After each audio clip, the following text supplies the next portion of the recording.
मुरिया नाम के एक गांव में रहते थे दो भाई।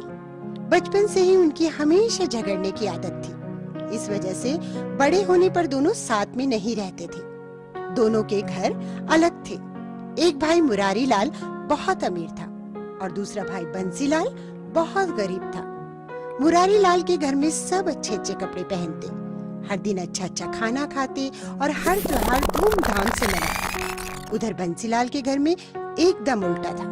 उसके पास अच्छी नौकरी नहीं थी, इसलिए घर में कभी पैसे नहीं रहते थे। पैसों की तंगी होने से उसके यहाँ ना किसी के पास पहनने के लिए ढंग के कपड़े थे और ना खाने के लिए भरपेट खाना। मुरारी लाल बहुत आराम की जिंदगी जी रहा था और बंसीलाल बहुत कठिनाई भरी जिंदगी। बंसीलाल से अपने परिवार की बुरी हालत देखी नहीं जा रही थी। एक दिन उसने अपने भाई मुरारी लाल से मदद मांगने की ठान ली। वो मुरारी लाल के पास गया और बोला, मुरारी भाई, कैसे हो? ठीक हूँ मैं, लेकिन तुम यहाँ क्यों आए हो? मैं बहुत मुसीबत में हूँ भाई, मुझे तुम्हारी मदद चाहिए। मुझे कुछ पैसे उधार चाहिए। मैं जानता था, हर बार की तरह आज भी तुम कुछ ना कुछ मांगने ही आए होंगे। ऐसा मत बोलो भाई, मेरे बीवी बच्चे भूखे हैं। मैं जल्दी तुम्हारे सारे पैसे लौटा दूंगा। तुम्हारे बीवी बच्चों का मैं क्यों फिक्र करूं? चले जाओ यहाँ से, मैं तुम्हें एक फूटी कौड़ी भी नहीं दूंगा। मुरारी लाल ने बंसीलाल को अपने घर से निकाल दिया। अपने भाई की कठोर बातों से दुखी होकर बंसीलाल वापस अपने घर की ओर जाने लगा। रास्ते में उसने देखा कि एक बहुत बूढ़ा आदमी लकड़ियों का बड़ा गट्ठा उठाने की कोशिश कर रहा है। बंसीलाल अच्छे स्वभाव का था। उससे ये देखा नहीं गया कि इतना बूढ़ा आदमी अकेला इतना वजन उठा रहा है। उसने उनकी मदद करने की सोची। अरे काका रुकिए, मैं आपकी मदद कर देता हूँ। ओह, धन्यवाद। मुझसे भारी वजन उठाया ही नहीं जा रहा है। अच्छा हुआ तुम आ गई, लेकिन तुम इतने परेशान क्यों दिख रहे हो? नहीं काका, कुछ नहीं। देखो, तुम मुझे अपनी परेशानी बता सकते हो। शायद मैं तुम्हारी कुछ मदद कर सकूं। बोलो बेटा, क्या बात है? मैं बहुत गरीब हूँ काका, मेरा परिवार भूखा है और मैं कुछ भी नहीं कर पा रहा हूँ। मैं पैसे भी नहीं कमा पा रहा। मुझे कुछ समझ में नहीं आ रहा कि अपने परिवार का पोषण कैसे करूं। अच्छा, ये बात है। तुम ये लकड़ियां का गट्ठर मेरे घर तक पहुंचाने में मदद करो तो मैं भी तुम्हारी परेशानी दूर कर सकता हूँ। क्या? सच में? चलिए, मैं आपकी मदद करूंगा। बंसीलाल ने वो भरा गट्ठर अपनी पीठ पे लादा और उस बूढ़े इंसान के पीछे पीछे उनके घर तक गया। इस गट्ठर को यहाँ रख दो बेटा। धन्यवाद।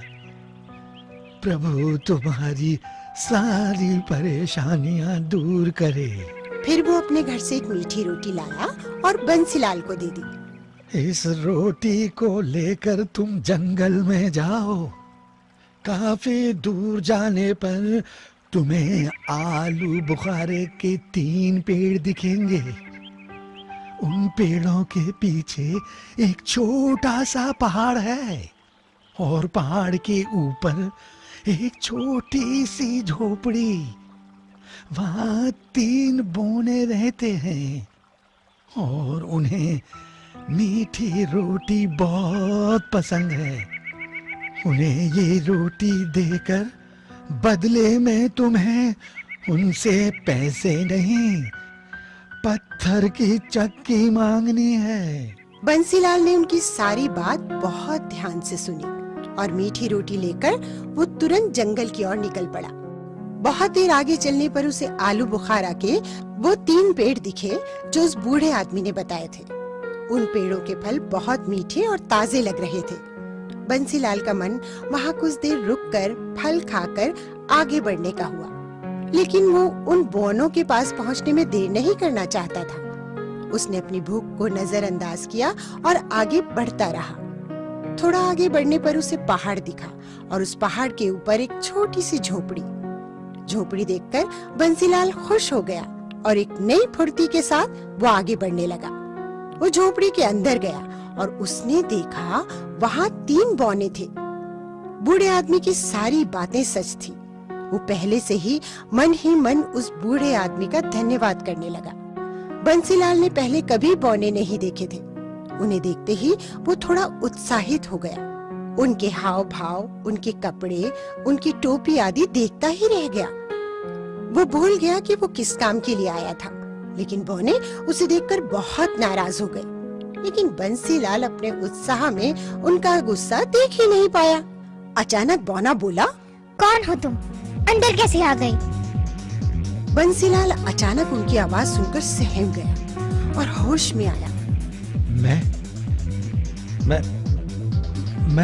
बंसीलाल हूँ। कौन बंसीलाल? हम किसी बंसीलाल को नहीं जानते। तुम जरूर कुछ चुराने आए हो। इसे पकड़ के बांध देना चाहिए।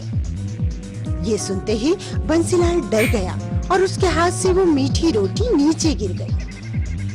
नहीं, मैं कोई चोर नहीं हूँ। मैं तो ये मीठी रोटी देखते ही बौनों का गुस्सा कुछ इस तरह गायब हो गया जैसे बारिश के बाद गर्मी गायब हो जाती है। अरे, इसके पास मीठी रोटी है। हमें मीठी रोटी बहुत पसंद है। क्या ये तुम हमारे लिए लाए हो? हाँ, मैं ये आपके लिए ही लाया हूँ, लेकिन मैं ये बेचने के लिए लाया हूँ। कोई बात नहीं, हम इसे खरीदेंगे। तुम्हें इसके बदले में क्या चाहिए? तुम जो चाहो ले सकते हो। धन्यवाद। मुझे इसके बदले में पत्थर की चक्की चाहिए। हमें मंजूर है। ये लो चक्की। इतना सुनते ही उस बौने के हाथ में पत्थर से बनी एक चक्की आ गई। उसने वो चक्की बंसीलाल को दे दी। ये कोई मामूली चक्की नहीं है। तुम इससे कुछ भी मांग सकते हो। जब तुम इससे पीसोगे तब ये चक्की तुम्हारी हर इच्छा पूरी करेगी। लेकिन एक बात का विशेष ध्यान रखना, काम हो जाने पर इस चक्की को एक लाल कपड़े से ढक देना, जिससे ये चक्की रुक जाएगी। मैं समझ गया। आपका बहुत बहुत धन्यवाद। खुश होकर बंसीलाल वो चक्की लेकर अपने घर वापस आ गया। घर में उसके बच्चे और पत्नी का भूख से बुरा हाल था। उसने तुरंत जमीन पर एक कपड़ा बिछाया और चक्की को उस पर रखा। उसने अपनी बीवी से एक लाल कपड़ा लाने को कहा। वो चक्की को घुमाने लगा और चक्की, मुझे दाल दो चक्की। उसके इतना बोलते ही चक्की में से दाल निकलने लगी। हांडी भर दाल मिलने के बाद उसने चक्की को लाल कपड़े से ढक दिया और उस चक्की ने दाल बनाना बंद कर दिया। फिर उसने उसी तरह चक्की से चावल मांगा और चक्की ने ढेर सारा चावल दिया। चक्की को लाल कपड़े से ढकने के बाद उस दिन उन सब ने पेट भर के खाना खाया। वो अब हर दिन उस चक्की से नई नई चीजें मांगने लगा। कभी आटा, कभी चावल, कभी बाजरा, मसाले इत्यादि। चक्की उसे वो हर चीज देती गई जो वो मांगता गया। चक्की से मिली सारी वस्तुओं को वो बाजार में बेचने लगा। कुछ ही दिन में उसने बहुत सारे पैसे कमा लिए। उसने अपने लिए एक बड़ा आलीशान घर बनवा लिया। अब उसके परिवार के पास सब कुछ था, खाने के लिए भरपेट खाना और पहनने के लिए अच्छे कपड़े। सभी बहुत खुश थे। उनकी ये खुशी लेकिन एक इंसान से देखी नहीं जा रही थी। मुरारी लाल को उसकी खुशहाली देखकर जलन होने लगी। कुछ दिन पहले तो ये मेरे पास उधार पैसे मांगने आया था, मगर इतनी जल्दी ये अमीर कैसे हो गया? इसका पता तो लगाना ही पड़ेगा। जरूर कोई चक्कर है। ऐसा सोचकर एक दिन वो अपने भाई बंसीलाल के घर में चुपके से घुस गया। थोड़ी ही देर में उसे चक्की के बारे में पता चल गया। अगले ही दिन उसने उस जादुई चक्की को चुरा लिया और अपने परिवार के साथ गांव छोड़ने की ठान ली। चक्की लेकर वो गांव से निकल पड़ा। वहाँ पास ही एक सागर था जो उसे पार करना था। वो सभी नाव में बैठकर सागर पार करने लगे। बीच रास्ते में ही उसने उस चक्की को चलाना चाहा। उसने चक्की को चलाया और अपनी इच्छा प्रकट करी। चक्की, चक्की, मुझे नमक दो चक्की। बस फिर क्या था, चक्की ने नमक निकालना शुरू कर दिया। उस चक्की से नमक निकलता रहा और नाव बहुत भारी हो गई। अपने लालच के चक्कर में मुरारी लाल ने उस चक्की को बंद करने का तरीका ही नहीं देखा था। अब वो चक्की घूमती रही और उससे नमक निकलता गया। नमक के भार से उसकी नाव डूब गई और मुरारी लाल का पूरा परिवार उस सागर में डूब गया। फिर भी चक्की से नमक निकलना बंद नहीं हुआ। आज भी उस चक्की में से नमक निकल रहा है। शायद इसलिए सागर का पानी खारा हो गया है।